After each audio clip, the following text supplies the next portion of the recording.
For me, part of traveling is what food can I eat that is unique to that province or that destination.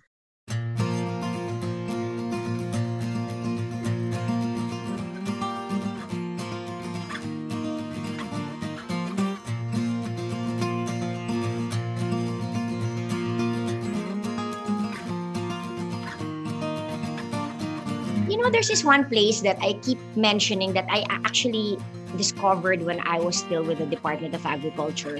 It's Isabela. I love it. The churches are really beautiful. The food is really good.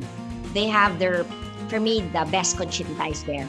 They have the pancit kabagan. They have organic lechon. For me, part of traveling is what food can I eat that is unique to that province or that destination.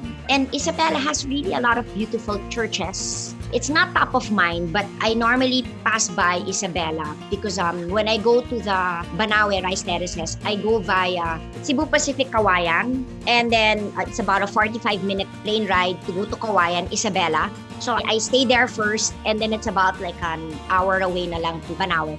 Normally, when you go to Banawe, it's by land, mga 9-hour trip. But there's an easier route. You go via Kawayan, Isabela. 1 hour 30 naman, you're already in Banawe. It's underrated, but it's actually really, really beautiful. Actually, there are a lot of places in Mindanao that I want to discover. Oh, there was this one place that I really enjoyed going to, the Pitan.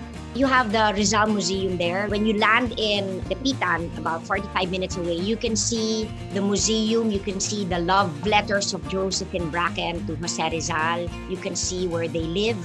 There's this like the church where he's supposed to have stayed. Beside it, he made this map of the whole Philippines. I forget what you call it. But you can see the life of Rizal in the Pitan. It's actually really, really nice. And then recently, I've been going to Bailan Pinto Museum in Rizal.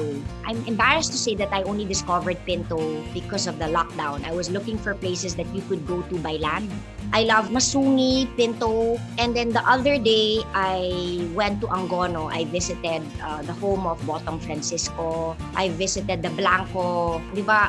That's the Blanco family. They're all talented artists. And this Nemi Miranda. So I've been looking at places by land. Oh, and also San Pablo, Laguna. Parang there's so many nice places in San Pablo, Laguna. I went to the one of Ann Mercado, Casa San Pablo, Alcantara.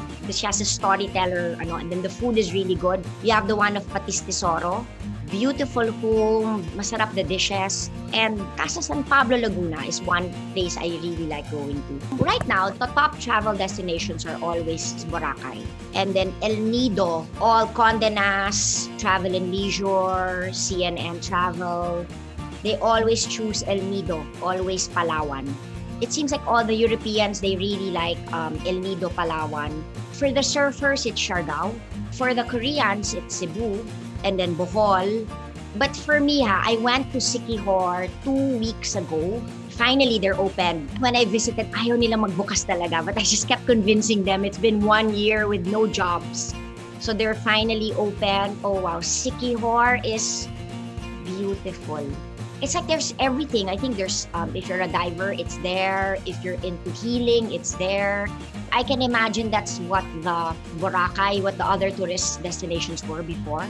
It's Siquijor. I don't know. That's now my new favorite spot. It's Siquijor.